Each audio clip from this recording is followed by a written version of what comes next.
Probably. Use that. Yeah.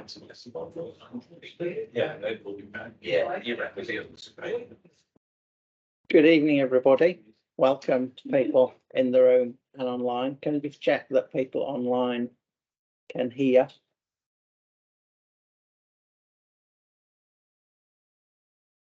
I'm going to assume you can, unless somebody thanks very much. That's all. So my name is Nick Eyre. I'm director of the Centre for Research into Energy Demand Solutions, which is based here in the University of Oxford, but has contributions from lots of different universities around the UK. Let me first give apologies from Robin Morris, who most of you will know is convener of the Oxford Energy Network. Robin can't be here today. He's actually at an important launch of a new centre in Oxford, just across the road from where we are now. I know he would like to have been here if he could be, so I'm doing my own welcome and introduction. Let me just also say that we are recording this, so for those of you online, if you don't want your words, if you don't want your presence here to be known, please switch your camera off, etc. Otherwise, I think we're good to go. So I've called this talk Energy Use for Zero Carbon. In essence, it's an attempt to give you some of the key messages from the CREDS Centre that's now been running for 5 years. So the work that I'm presenting, I can't possibly list all the people who've contributed. 3 of them are actually in the room. But there are probably about 100 people who've contributed to the work that goes into this talk. We've got 400 publications, so what you're getting is very much a high-level snapshot rather than the detail. The detail, as I'll come on to, is all available.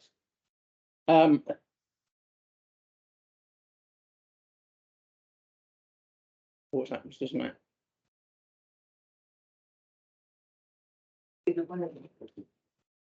Any thoughts about?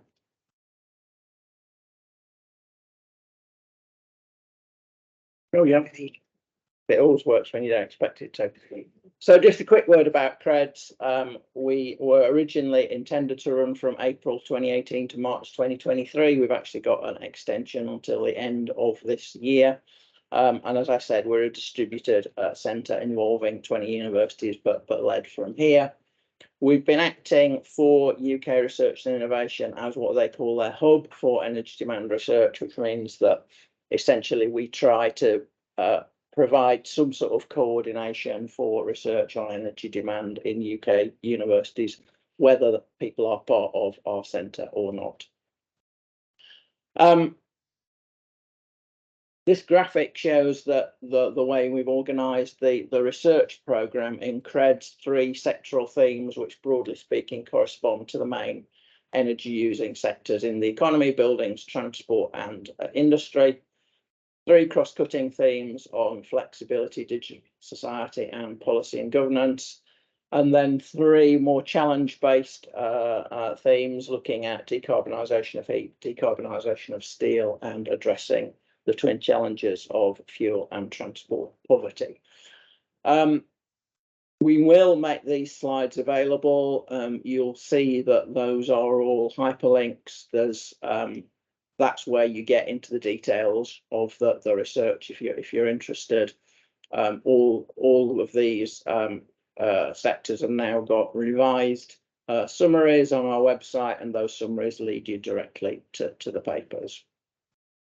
So for those of you who are interested in the detail, that's where you need to look. You're not going to get it from me in the next half an hour.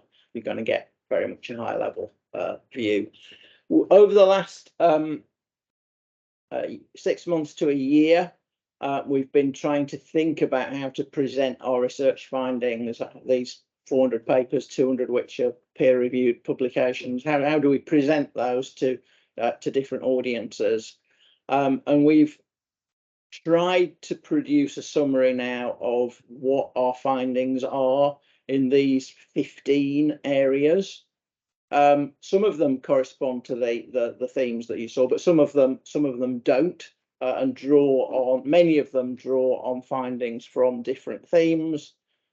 So, for example, my colleagues in the room who've been part of the policy and governance theme might see some of their findings popping out under buildings because they're relevant to buildings. So we've tried to produce it in an accessible way.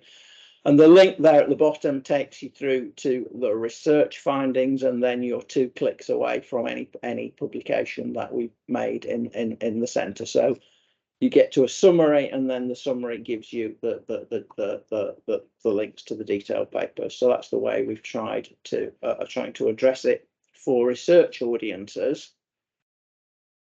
In this talk, I'm not going to be stupid enough to cover 15 areas. I'm going to try and cover these 8. So if you're interested in the other 7, I'm afraid you're going to have to look at the website or talk to me or colleagues afterwards. Happy to talk to anybody about the work we've been doing.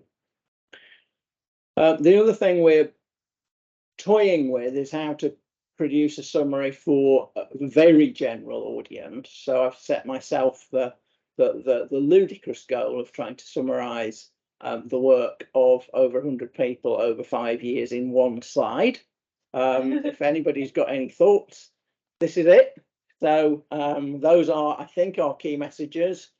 That energy demand reduction, renewables, and the electrification are the 3 critical components of the energy transition, and they're mutually reinforcing. And I'll say a bit more about that in a minute.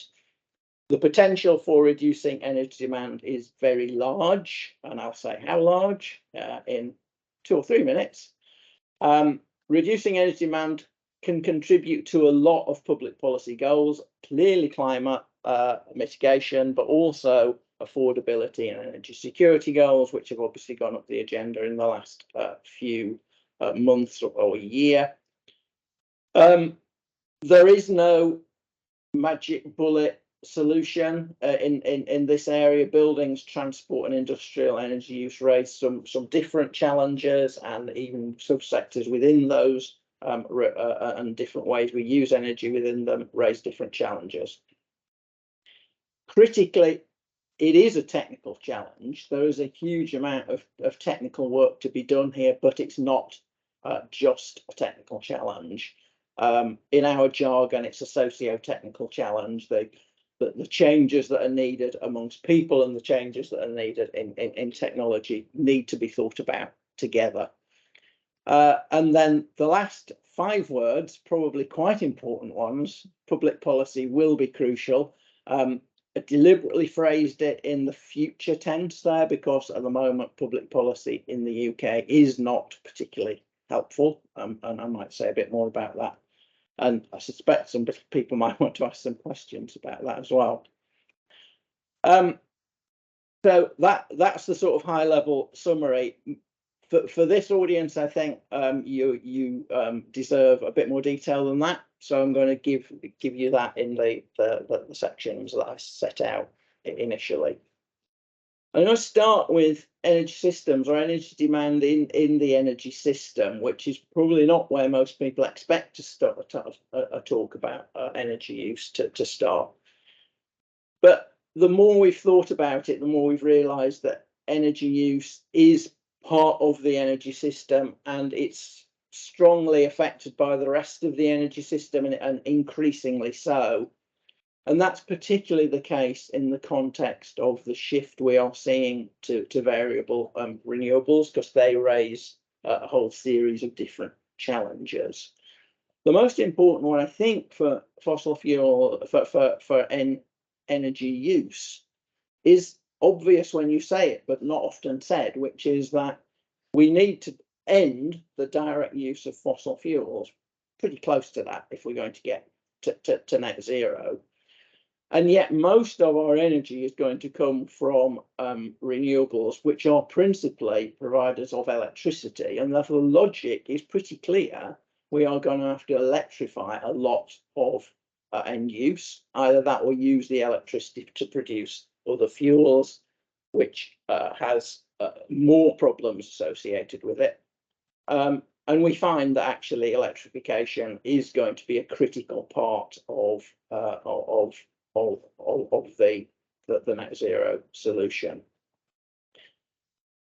There are that raises, of course, the problem of variability, and both reduced demand and increased flexibility of demand can improve system security and reduce costs. Although, of course, there are a number of challenges to making this happen. So the diagram that we've put there sort of tries to explain where we see energy use contributing to the overall goal of a sustainable energy system, a sustainable net zero carbon energy system. So we need to switch fuels so that we can use sustainable fuels. We need to be able to flex demand in time more than we have done historically, because we're losing all that storage that fossil fuels have provided. And then, of course, we need to reduce demand. And we, broadly speaking, think that there's two ways to think about reducing demand, which are broadly additive. One is to improve energy efficiency. That's a sort of quite a traditional framing. But the second is broader changes in energy using activities. And there we're thinking about things like public transport or cycling and walking as opposed to use of the car, about better use of energy intensive materials so that we need less industrial energy use. So things you can think of as energy efficiency in a very expanded sense, but not what people normally think of as energy efficiency. As I said, electrification is a critical part of where we expect the energy system to go. Both heating and light vehicles will, we think, be largely electrified by the date of net zero, and we need to start doing that now.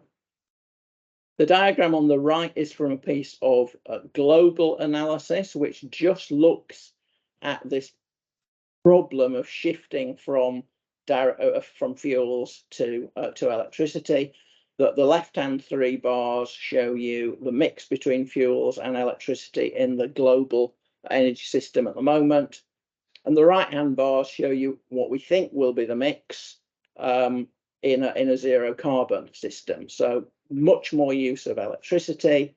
The blue fuels probably will need to be made out of electricity, so hydrogen or ammonia or something like that. The other difference you will see is that the bars have changed height, and this is a critical but not point that's not often made, which is that electrification tends to improve energy efficiency, and not just a bit, quite radically. So EVs, electric vehicles, heat pumps, probably both 3 to 4 times more efficient than the technologies that they replace. And therefore, we expect just the electrification effect alone to enable something like a 40% reduction in energy demand globally. It's a big effect. Of course, electricity can't be used in all applications, and I think some of the more difficult transition is likely to be in some of the industrial processes in heavy transportation, where particularly aviation, where electricity seems unlikely to be dominant. The other thing we found doing systems analysis, particularly system analysis on decarbonisation of heating, is that we expect that in the UK, very large amounts of energy storage will be needed in future, essentially to balance the worst case situation for availability of renewable energy. And we're talking about tens of terawatt hours, so megawatt hours per person. A battery is not going to hack it for you for the average household. We are talking about the need for large amounts of thermal and or chemical storage. So just to put that in context, if every vehicle is converted to a battery electric vehicle, you get about 1 terawatt hour of storage. We're going to need at least an order of magnitude more than that, and I think that's going to be a big research challenge and implementation challenge in coming decades. Let me say a bit about demand reduction, which remains a critical part of the overall story. And let me start with some history.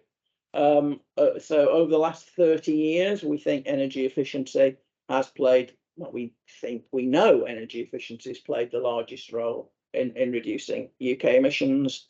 The chart there is taken from a piece of work I did with a former colleague, Ian Lees, where we revisited some work that we had done in, yes, 1988-89, which was looking at decarbonisation by 2020. So the arrival of 2020 seemed an appropriate time to look at it again.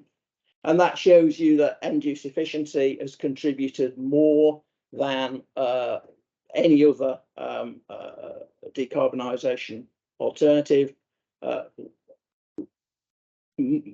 several times more than renewable energy and more than renewable energy and the switch to gas in power generation put together. And I can never resist putting CO2 capture and nuclear power on that chart, because CO2 capture is precisely zero. Nuclear power is actually a small negative number. We use nuclear power less now than we did in the late 1980s. That's about energy supply. I'm not going to say any more about it, but I think it puts some of those options in context. If I'd done the same chart for the last 10 years, renewables would be much bigger and energy efficiency would be much smaller. That's because we've had a reasonable renewable energy policy, not a great one, but a very weak energy efficiency policy. James, yeah. Quick clarification. Yeah. The kind of outsourcing of industry, is that included in one of those bars? That's not included in one of those bars, no. That's it's a good point. It is taken account of, so we assume that wasn't part of we took that out of the analysis in essence. But you're right, it's a big effect.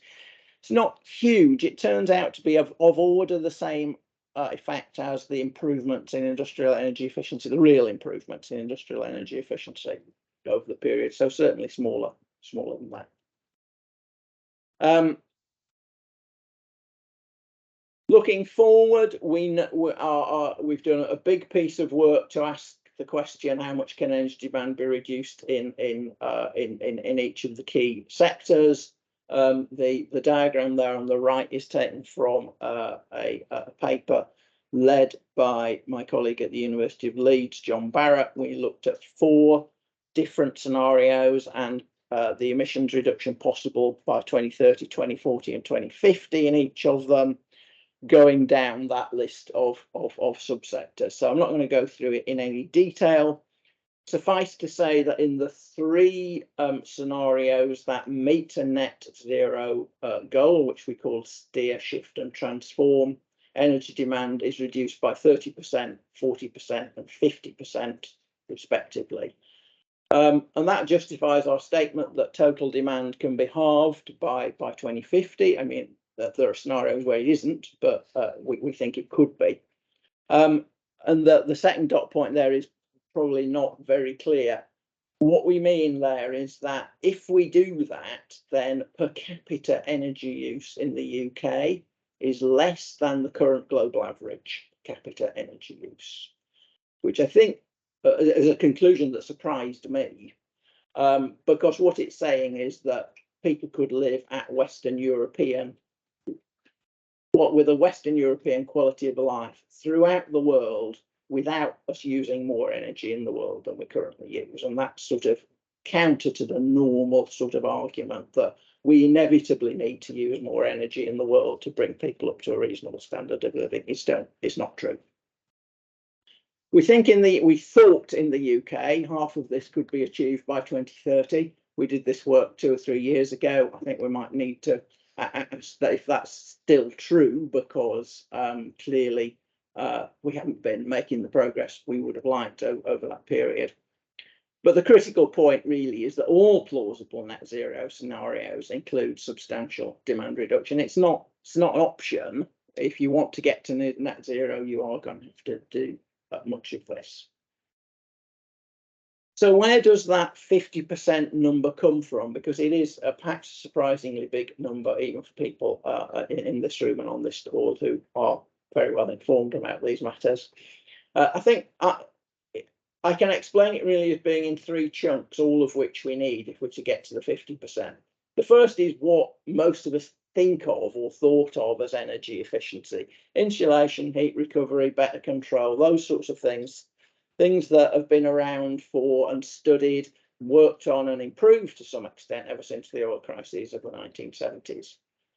But they are now probably less important than the new options that are being opened up by electrification, in particular electric vehicles and heat pumps, but not only those, electrification of some industrial processes, electrification of cooking, all these things contribute. And indeed, in the global south, electrification of cooking could make the most spectacular contributions to reducing biomass use in particular. But then third, and an area we've put more work into than most people who study energy normally do, which is to think about where the demands for energy come from. It's a commonplace that nobody wants energy. They want the services that energy can provide.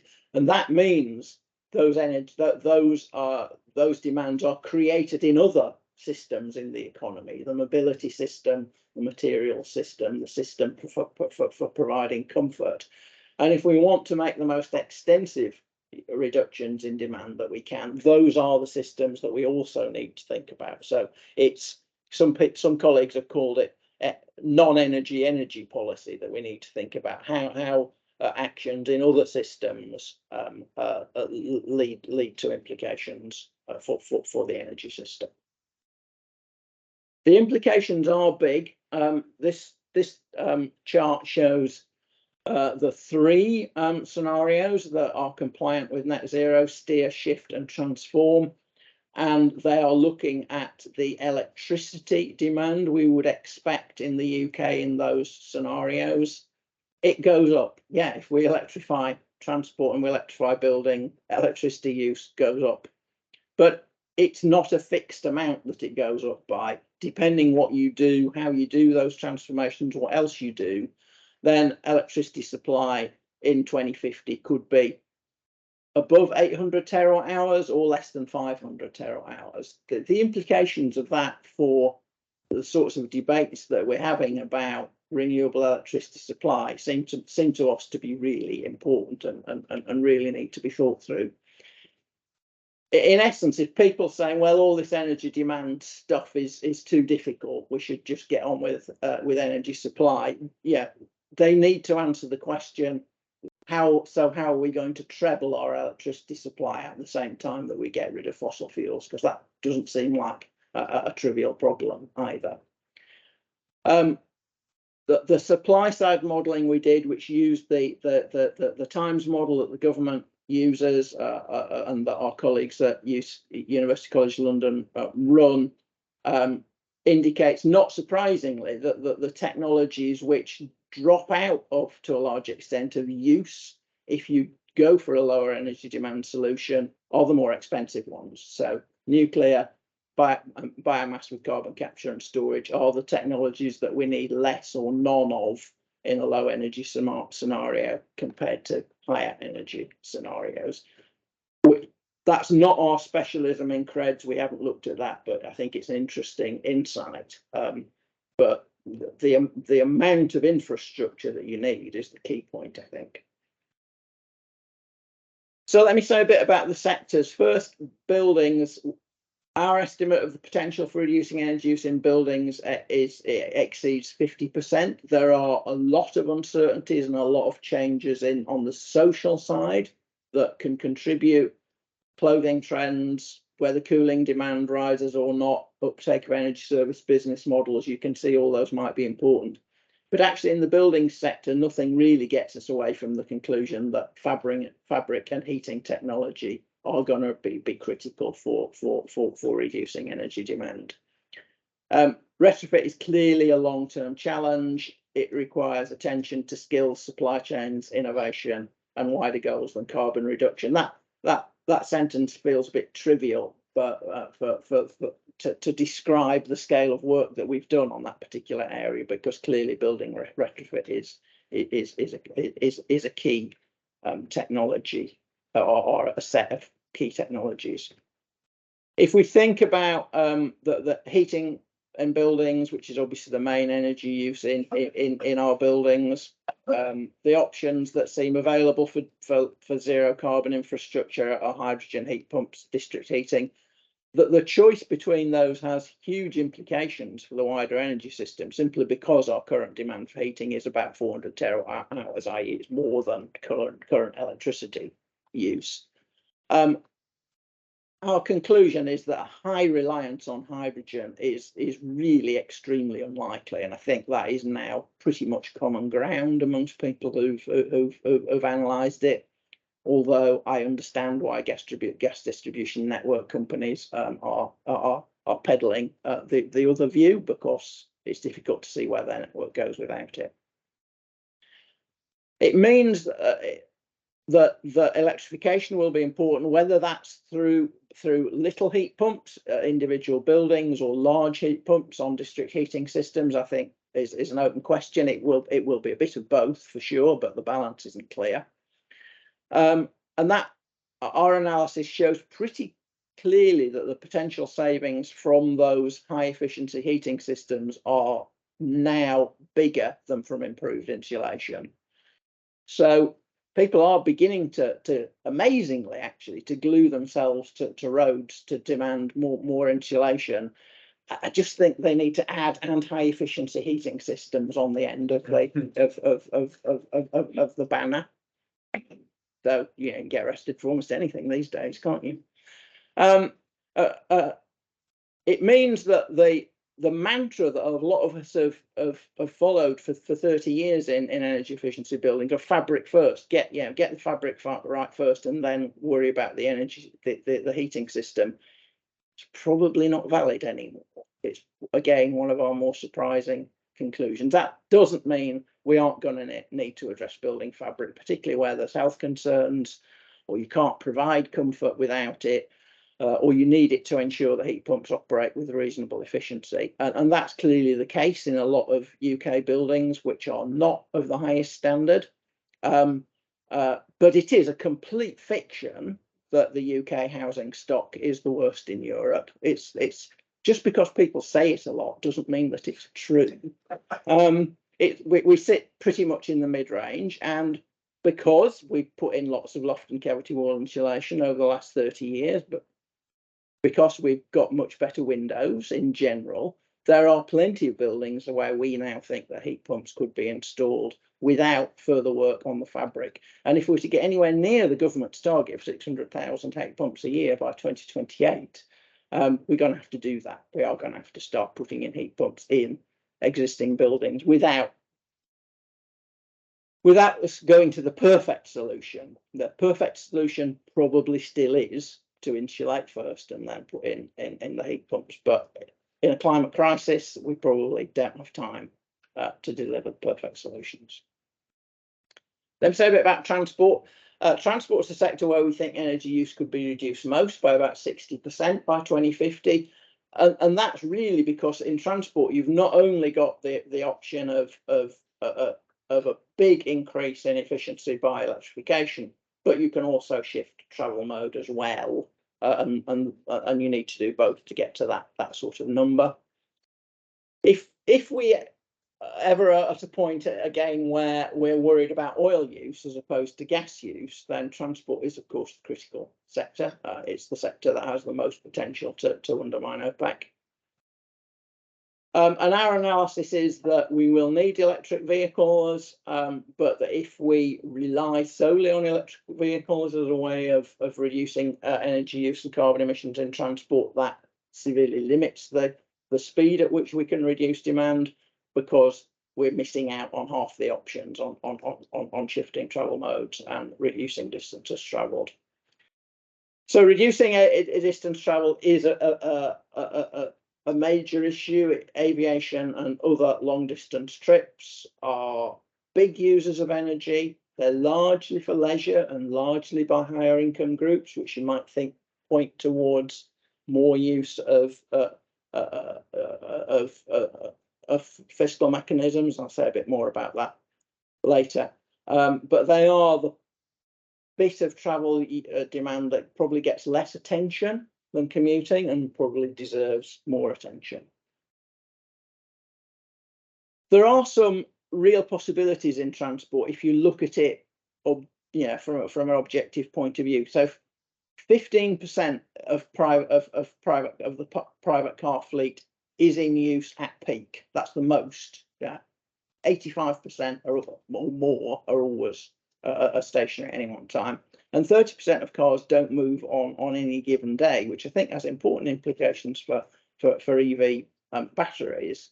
That actually there is a significant fleet that is just sitting there outside buildings. But also it means there's a huge potential for car sharing in principle, and that's not to neglect the social issues that might be involved in increasing the use of car sharing.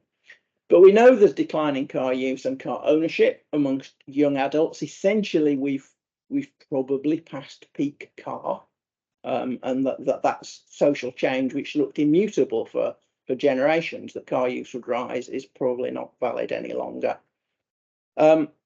It means that lower energy travel solutions are highly location dependent. Clearly, in urban areas, we can use walking, cycling. We can think about ways to reduce congestion and discourage driving. Though, no, I'm not going to say anything about LTNs. I'm not. But public transport in particular has taken a hit in the pandemic, and buses in particular will need to play a substantial role in reducing energy use.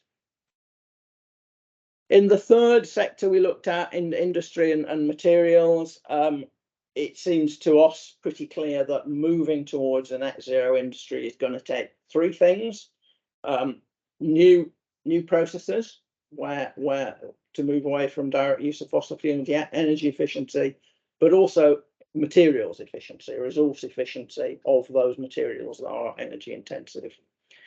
So energy efficiency has historically contributed most to falling industrial energy use alongside offshoring. In our analysis here, looking forward, we ruled out using more offshoring because that doesn't, in the context of a global problem, it doesn't really help you, nor does it help the UK economy. But we think that materials efficiency now has a greater short-term potential than energy efficiency, because the most intensive energy using processes are pretty efficient now. And then new processes will contribute more to carbon emissions reduction as we move forward into the 2030s and towards 2050. So with that assumption about not offshoring, we think it's possible to reduce energy use by 24%, so less than the other sectors. And all the more detailed studies we've done in food and steel show that demand side action is going to be critically important. So we think we need a strategy for materials, and particularly energy intensive materials, covering those issues: secondary materials, lightweighting products, new business models, circular economy sort of issues. And that's particularly the construction sector is going to be particularly important. Construction uses 50% of UK materials. It's how shall I put this politely? Not noted for being the most environmentally sensitive of sectors. There is a lot of scope for improving resource efficiency there. As I said, we absolutely don't discount the fact that fundamental industrial processes is fundamental change in industrial processes is going to be needed. But increased use of steel scrap, for example, could allow greater use of electric arc furnaces. But eventually, if we're going to make primary steel in the UK, it looks like direct reduction using hydrogen is going to be needed. And if we're to keep pace with continental European competitors are already getting into these areas, that's going to need support for R&D, demonstration, and other measures to support the sector.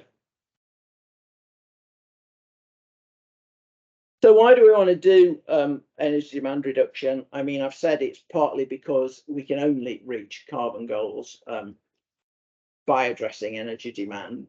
But there are a number of other benefits as well. The diagram on the right-hand side there is taken directly from the International Energy Agency, so it's not not some sort of dangerous radical plot that we're talking about here. Energy security, jobs, comfort, air pollution, diets, active lifestyles. Yeah, there are many potential benefits, particularly for health, and within that, clearly reducing and electrifying motorised transport in urban areas is a key contributor to reducing air pollution. Energy efficient buildings, we know, reduce the risk of ill health from cold homes.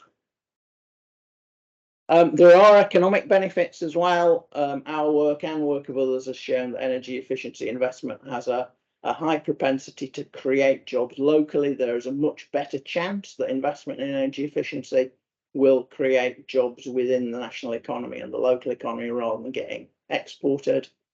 And both energy and resource efficiency tend to increase economic growth, and that will be good for the economy. Happy to get into a debate about the role of economic growth, but it's not the point we're making here. So these benefits can be a big driver for energy demand reduction. There are, of course, potential disbenefits. We need to be careful when we're retrofitting houses to ensure that there's decent ventilation, for example. And there's also a long history of literature showing the barriers that there are to energy efficiency investment. So energy efficiency investments and decisions are complex, and the diagram on the right hand side there from Tina, who's in the room, and Gavin, is really an attempt to look at that diagram from the International Energy and say, yeah, but actually it isn't about energy efficiency decisions and them having other benefits. It's about decisions, and decisions take into account energy efficiency investment, but they also take into account a whole load of other things, and therefore that helps you explain the complexity of the challenge. It means that people are important. We don't use the word consumer unless we mean consumer. People are more than consumers. They're certainly users of energy. Consuming energy is always difficult for a physicist because the first law of thermodynamics says you can't. But people are critical not just as users of energy, but as citizens and as workers. So consumer decisions do matter in both of the critical transitions that I talked about earlier in electrification, for heat pumps and to electric vehicles. Those depend on shifts in consumer purchases. Clearly they do, and we shouldn't neglect the importance of individual agency, particularly for early movers who can help get a market going. But our analysis is that it's wrong to rely on consumer behaviour as the key motivator and driver of the transition. Both those changes will need massive investment in infrastructure. They will need different supply chains. They will need the incentives to move from one technology to another. But those have major implications for the energy sector, for businesses more broadly, and for government to drive those through regulation and incentives. And we shouldn't forget that people have other roles, and the energy system is not there to enable people to shift it to low carbon. The energy system is there to provide energy services for people, and many people, particularly in the last year, are suffering from an increase, a reduction in energy services. We've seen a very big drop in household energy use in the last year, and sadly that's probably not in most cases from people who can afford to, people who are living in overheated homes. It's probably from people who are already living in underheated homes because they can't afford to heat them. So personalised advice and support for people to be part of the transition and to get a decent standard of energy services is also crucial. Some of the savings do require changes to social norms. I'm thinking particularly here about changes in diet and changes in aviation use. Those are the ones where politicians seem to be most cautious, and I guess that's understandable in a liberal democracy. It's where we think people's role as citizens is important. A number of us have played part in some of the citizen assemblies, both the national ones and local ones, and I've actually always been impressed by the ability of ordinary people to engage in the debate if they're asked to engage in the debate, rather than just be treated as passive consumers. And we know from work that's been done on the behaviours of people who are involved in the national citizens' assembly that they actually have changed, a number of them. Some of them even changed their jobs to move into sustainable, more sustainable employment because of their involvement in that process. So we shouldn't underestimate what actually engaging people more broadly can do. The transition clearly has implications for jobs. That tends to be the focus on what are people in the oil industry going to end up doing? Well, the answer is working in other industries or other services. That has to be the answer. We've got major new industries that need to emerge. Electrification of vehicles and heating is the obvious case, but building retrofit is a huge potential employer. And this has major implications for skills. And last but not least, what came out of most research, but including those citizens' assemblies, is that the sense that people are concerned that the transition needs to be fair. They're aware that change can have unfair outcomes, and we need to think about that in designing policy. So I'm just going to end by saying a bit about policy, with some nervousness, as the leader of the governance policy team is in the room. So she might want to answer. She can certainly answer any difficult questions you've got on them. We are clear that energy policy tends to focus on energy supply, even when the benefits of a demand focus would be larger. We're doing some work in that area, and another colleague in the room can answer any difficult questions on that. But we're convinced that it means that UK policy on the demand side needs strengthening, not just in energy, but in all those sectors that, as I set out, are the drivers of energy use in transport, the built environment, and materials use. The scale of the challenge, we think, means that current institutions are really not up to delivering it. I mean, we see much better engagement, for example, from the energy department on energy issues than the housing department and the transport department, even though those play a major role. So that's a non-trivial problem, but it's one that needs to be thought about. And our analysis is that, not surprisingly, some combination of regulation, incentives, and information is going to be needed, with emphasis on public engagement and innovation. I also sense that regulation is going to be if there's one critical pillar of this, it's going to be regulation. The idea that maybe there was around 20 years ago that if we tax carbon at the right price, we'll sort everything out, just seems, well, incredibly naive now. And everything we're seeing in the way that heat pumps and electric vehicles and insulation, where there are effective policies, is that regulation is pretty much the critical driver of scale. In transport, as I've said, electric vehicle support is great, but it's not sufficient. That leads to a wide policy agenda covering road building, public transport regulation, and the real challenges of restricting aviation growth, which is an area where we think that fiscal mechanisms can play a role, given the zero rate of taxation on aviation fuel. In buildings, clearly incentives and regulation matter, but they can't drive you faster than the supply chain and the skills can take you. So those need to be critical areas as well. And if we're to deliver the heat pumps targets, we're going to need incentives, regulation, and better enforcement, and we're going to need them pretty much now, really. And then in the material sectors, as I've said, we need to promote both materials efficiency and new processes, and that needs a reversion to policies that think about those things and drive them, and not just relying on businesses to do it themselves. I've talked for long enough. As I've said, there's much more detail if you want to go to our website, and I'm happy to take questions now.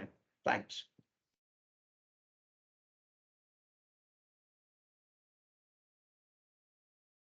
Right, Daniel. Amazing talk. I'm Daniel Sharp from One-Funded Abingdon County Emergency Service.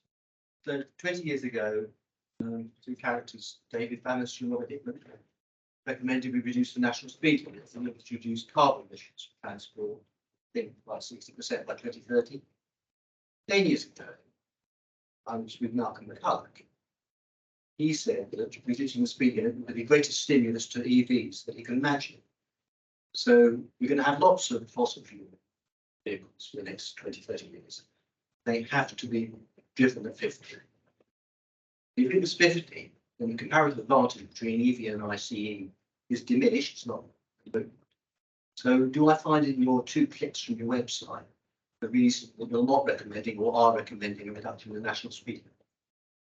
I suspect that takes 3 clicks to get you to talk to Christian or James. James Dixon works in transport. Do you know the answer? Because if you do, say, because I don't.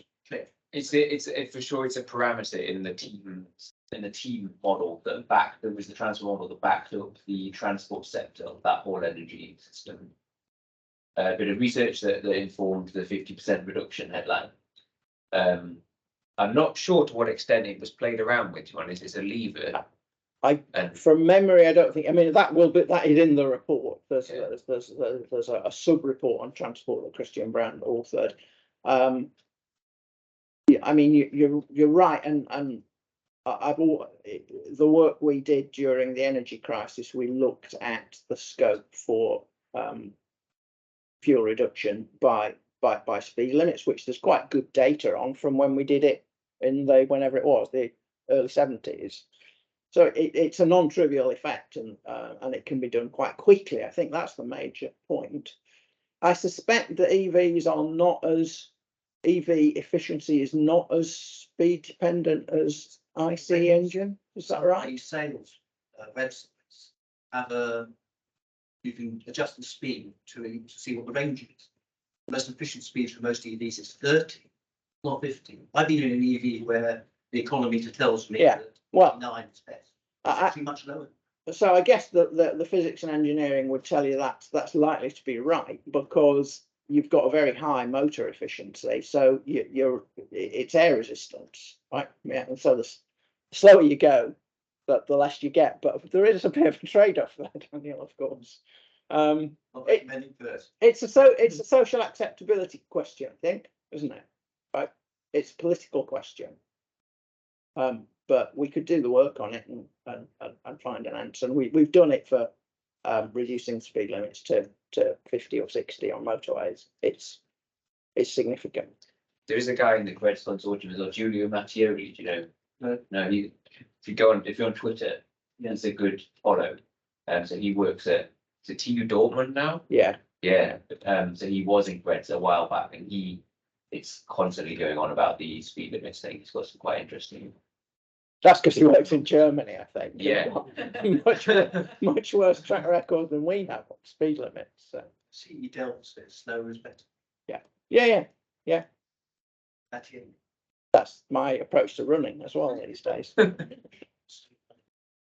Any more questions, Chris? Well, yeah, I mean, thank you. It's fascinating. And I think most of what you said was perhaps not too surprising. I mean, I think we've all a lot of us talked about these things, but that phrase socio-technical does seem to be at the core of this. Yeah. And by and large, you spelt out technical. I mean, I suppose it would be nice to think that somewhere over in the Blavatnik Institute or somewhere like that, there was someone looking at social policy who was going into the same detail on how we do climate that we're going into on here. But my impression is that you just use the word acceptability which was really what my question was, some of these things are going to be a lot less or a lot more acceptable than others. And it's not really the scientist's role to necessarily define that, Well, or is it? yes, it is, because it's a socio-technical problem and we've got social scientists as well as physical scientists involved. But it's governance, isn't it?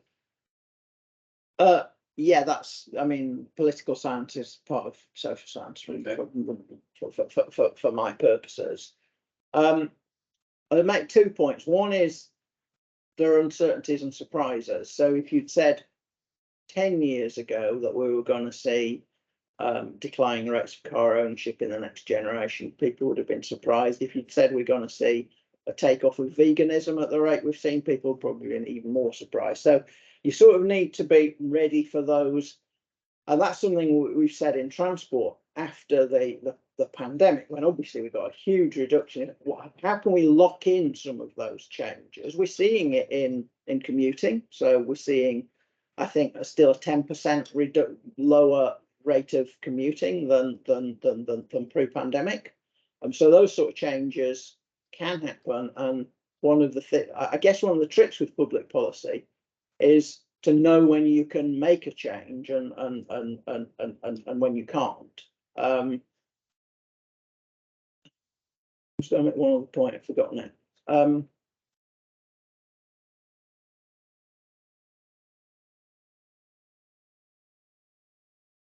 Yeah, well, yeah, it is a political problem, and different governments in different places and different times have different approaches, and it's also a multi-level governance problem. I don't need to tell you, Chris, that we've probably got a better climate for action in these sorts of areas in this county than we had 3 years ago, right? And so we need to take those opportunities to promote the results to the right people at the right time, rather than I've done enough banging my head against a brick wall, and you've probably done too much banging your head against a brick wall in your time. Just a supplement. Yeah. Sorry, I mean, clearly one of the advantages we have in Britain is we have a centre-right consensus just about around the need to tackle climate. Yeah. Are there things that you suggested here that you think would actually fail to get that centre-right support? Are there things that are too toxic? I suspect that telling people they ought to be vegans or telling people that they can't fly would currently fit into that category. I think that's why talking about reducing air pollution, having warmer homes, creating more jobs locally is probably a way forward. But I'm not the best gauge of Middle Britain. When you live in East Oxford, you tend not to be. For instance, I'd be fascinated to know why last week the Greens lost lots and lots of seats in Brighton and gained mid Suffolk. Something odd is going on there. Yeah. I don't know what. Nick. The take-up of the heat pumps with the 6,000 incentive has been very broad, and to my mind, it's been noted. Mostly, you have to be quite well off to even indulge it, because it's still going to cost you quite a lot of money. So if it's really going to take off, it seems to be more likely there's some sort of mortgage system where you can take it on without really feeling it hurting your pocket. But is that possible? I think that's Yeah, I mean, there's a variety. I agree with you that once you move past the early movers who've got both the motivation and the money to do this, it gets harder.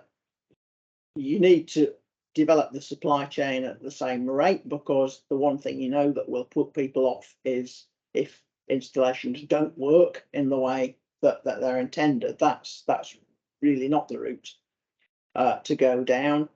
The money needs to come from somewhere. The government is currently consulting on a system which is akin to what they're proposing for electric vehicles, where manufacturers are required to reach a certain level of a fraction of heat pump sales that rises over time. They haven't told people that is in practice a tax on gas boilers to subsidise heat pumps, and I don't imagine they will ever present it in that way.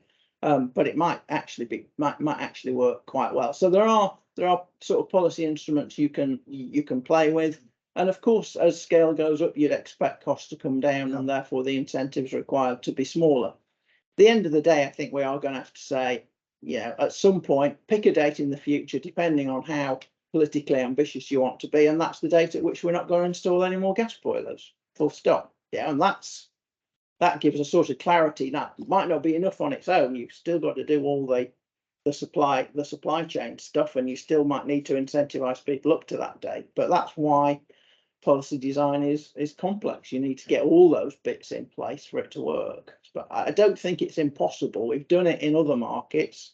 We've done it with we did it with condensing boilers. We've done it with windows. They're both easier to do. But if you'd said 50 years ago, everybody has to have double glazing, there'd have been outrage. But it's like now completely normal.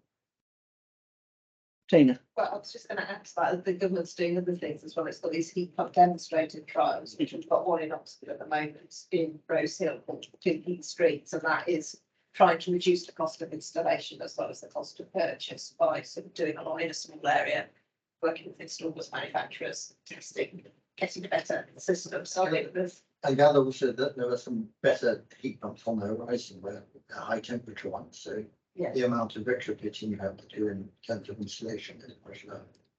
Yeah, there's certainly some people talk about higher, better technology, but a lot of it is, as they said, it's, traditionally it's been track design, track installation, a bit of a problem rather than the actual technology, but that's good. Yeah. As well. Yeah, I mean, it's the same heat pumps that work in other countries that have not worked here. So it's not the heat pump itself, it's the broader system. Yeah. James. Something I should probably be more up to speed on, but maybe you are. That is the implications of these sorts of policies, like phasing out gas boilers and indeed phasing out petrol and diesel cars, how that fits within what you're allowed to set laws on and what you're not. I mean, when I was in Bays for a bit, it was kind of interesting negotiating around the mandate of smart chargers versus dumb chargers, because you're not allowed to tell people how to use their own electrical equipment in their own homes, because you say liberal democracy and all that. So are you allowed to ban gas boilers from being installed? Do you know the answer to the or does anyone know the answer? Well, the government can, but nobody else can at the moment.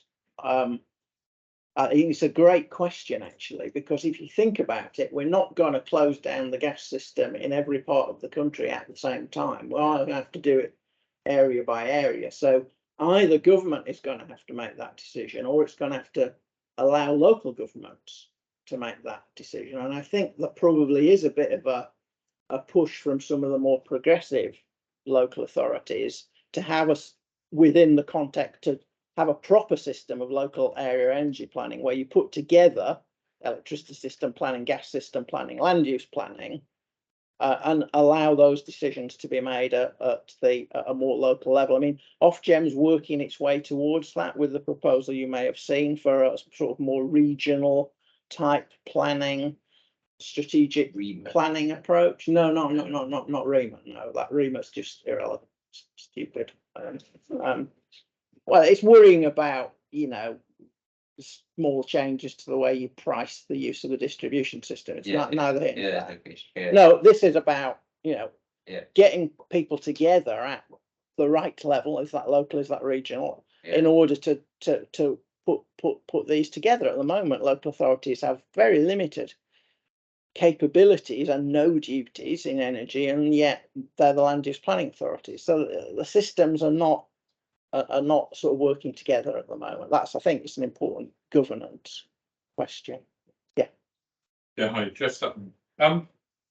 Fossil chemicals basically serve two purposes at the moment. One is fuels, the other is feedstocks. Yeah. Appreciate your energy research. Yeah. But is anybody actually looking at the replacement of fossil chemicals as feedstocks? Obviously you're looking at fuels, but as feedstocks. And if so, who's doing what's happening? Yeah, so I'll give a plug for our colleague Charlotte Williams in the Department of Chemistry here. She's just been given a research grant by the university out of its strategic research fund to look at green chemistry to look at the decarbonising chemicals, and as you say, it's a different set of challenges, or it needs a different set of knowledge and skills and research. I would say it's not as urgent because the amount of fossil fuels that's going into those uses is smaller than the amount that we're just burning. But yeah, if we're serious about sustainability and net zero, we need to do that too. There's some overlap. I mean, there's quite a lot of work on green hydrogen, on green ammonia, for example, which is partly a feedstock. I mean, largely ammonia is used as a feedstock for fertilizer, but you can imagine it being used and is being thought about as both a fuel and an energy storage medium. So there'll definitely be interactions between the two. But you're right that we tend to focus on how to get rid of fossil fuels that we burn rather than how we get rid of fossil fuels that we turn into plastics, and we're probably going to have to do. Well, I read somewhere recently that now more than half a barrel of every barrel of oil that's extracted is actually not burnt but used in products. So I don't know. I'd be surprised. I'd be surprised if that's right. I read it, but yeah, it sort of raised the alarms to me, I don't believe that can be right, because if it were, the amount of plastics going into the waste stream would be enormous. Yeah. So I didn't accept it as gospel, no. but it raised the question for me. Yeah. It created a question for me, sorry, of just what are we going to do to replace the numbers in my head are around 10% of fossil fuels or 10% or less go into non-energy uses. But I can dig that out of it's in the energy statistics, actually, non-energy uses. So. Anyone else? Daniel again. So it's Nick and green mortgages. So you go to NatWest Bank, borrow money, you improve the efficiency of your house, they reduce your mortgage rate. They have an incentive, remortgage incentive for higher houses.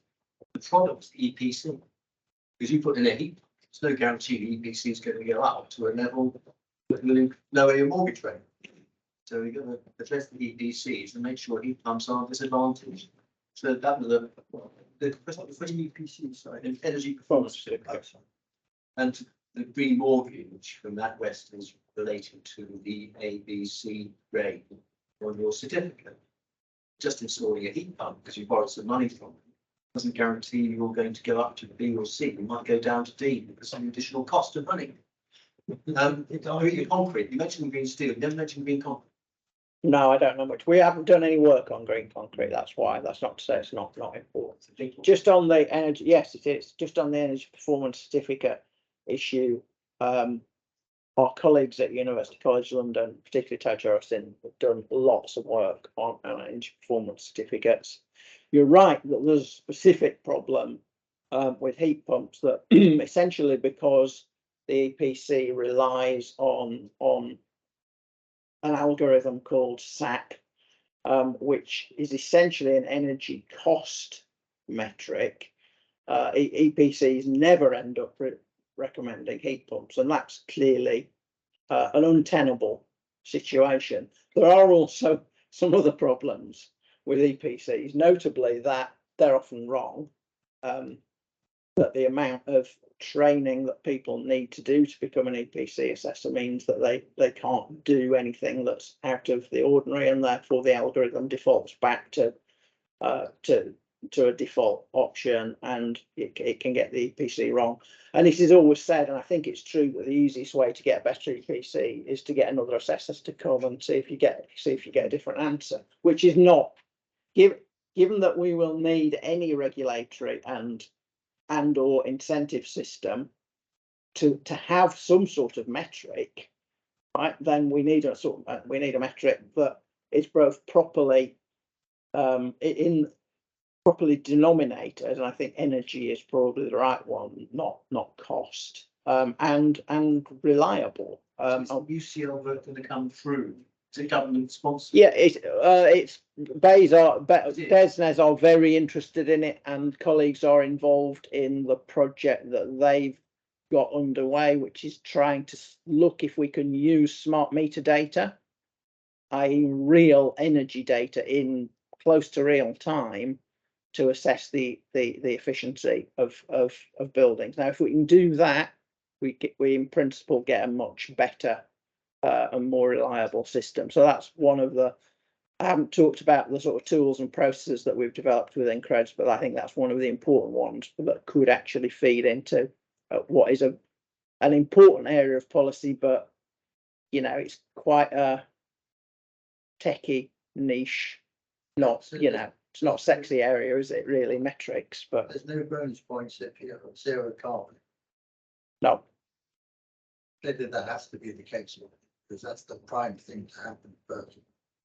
Yeah, you can, as I say, you can have the metrics around energy or carbon or cost, but you need to decide what it is that you really want to achieve. I think energy is, because carbon will depend on the carbon content of your electricity, which is not something you can influence at the building level. So why would you factor that in? You're assuming the gas is gone.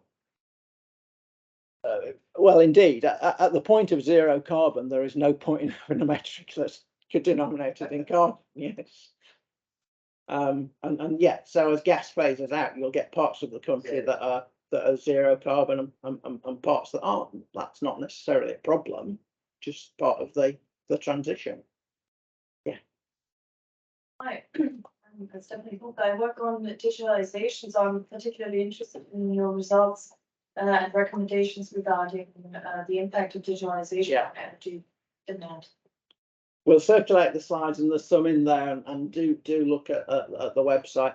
The short answer is, which is perhaps not particularly helpful but true, is that digitalization can help reduce energy demand but doesn't necessarily do that. So we've looked more, I mean, clearly there's energy use in the digital technology itself you need to take account of. Digitalization tends to allow you to be able to do better control, whether that's in vehicles, buildings, or industry, which is, we know that better control is generally it is generally helpful.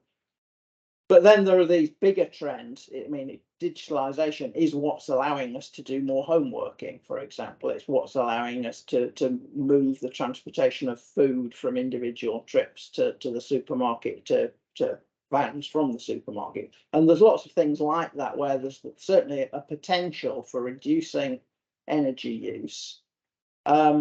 But you can envisage alternative scenarios as well. You can envisage, say,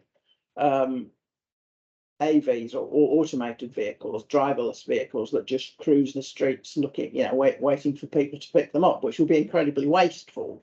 So it's not, I think the conclusion that colleagues who worked on it are coming to is that we need to think about what socially responsible digitalization looks like. And I think that's true in some other areas around privacy, etc. as well, isn't it? So it should be part of that agenda, I think, trying to make sure that digitalization helps with societal goals rather than just making mega profits for a few mega corporations.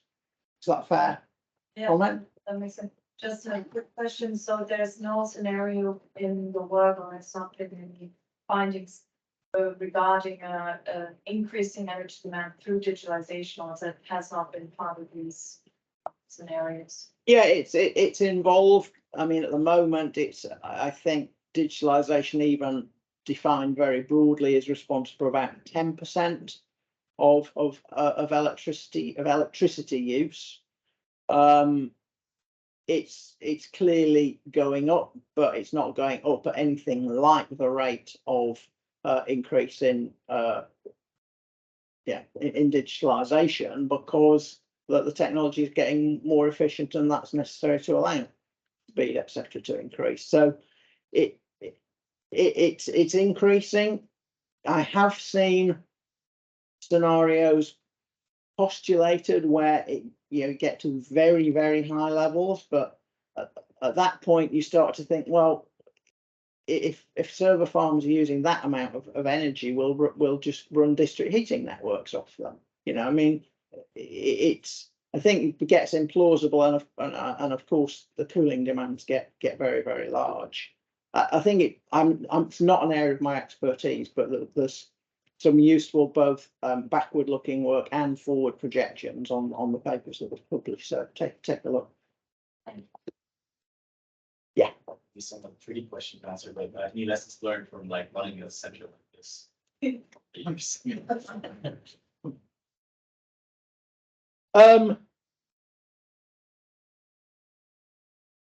I mean, in a way, the pandemic helped in running a centre based in different universities. Sounds a weird thing to say, but it made online communication, it normalised it. So I think actually that's somewhat easier than we envisaged it might be. I think my other learning, and I think I knew it in advance actually, is that because it's a socio-technical challenge, you need people who are coming from different backgrounds, but you also need them to sign up to that basic tenet of that the problem is not just technical or is not just social. It's both, and therefore people work together. And yeah, you want the sorts of academics who work well together rather than sit on their own in an ivory tower and do stuff. So yeah, getting the right people has been very helpful. Why are you planning one? Or I think basically all the things around I think one thing about this broad area of work is that it tends to attract people who are interested in changing the world. Is a sort of overblown way of putting it, but you know what I mean. It's not attracting people who want to find out more and more about less and less. It's attracting people who are interested in their work having an impact in the world, and that's a great sort of person to work with in my experience. Have we got anything online, Karen, or do we know if I would find how I would find out? In the chat. Otherwise, we'll.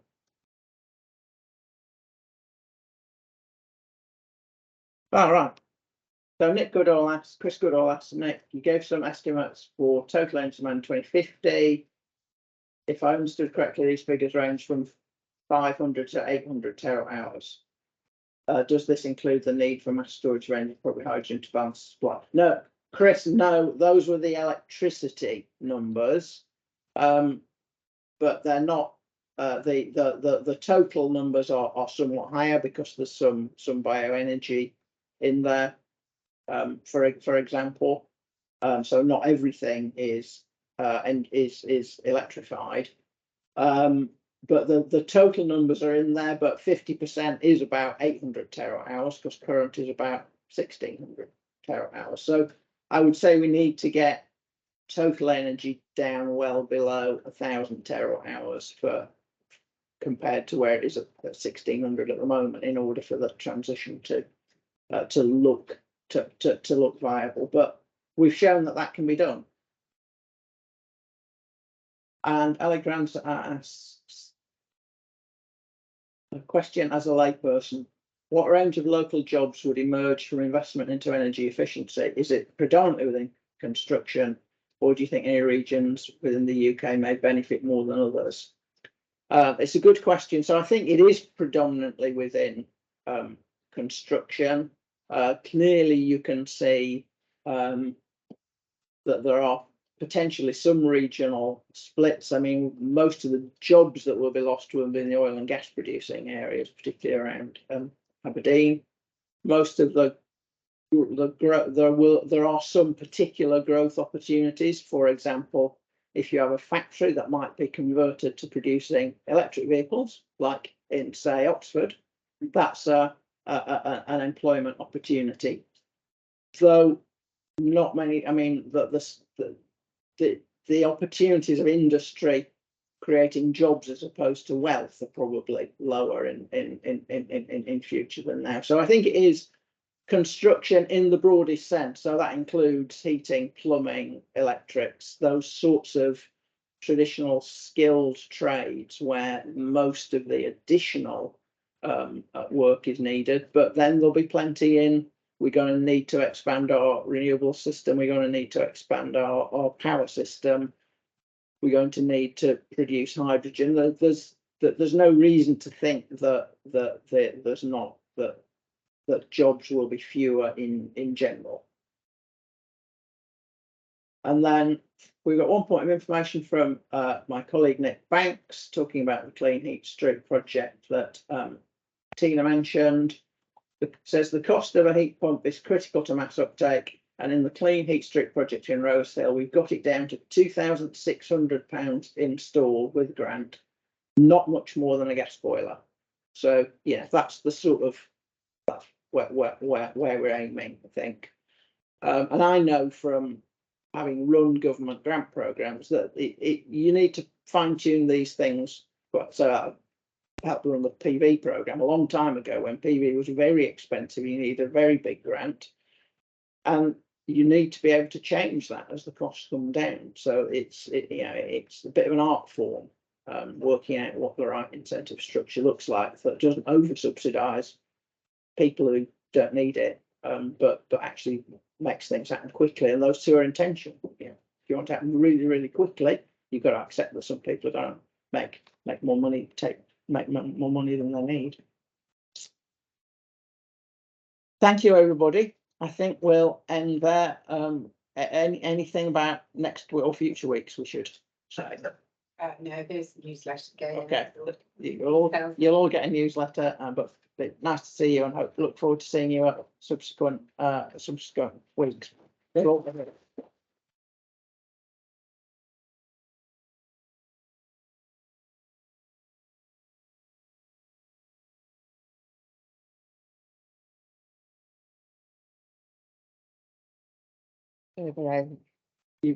it. You too.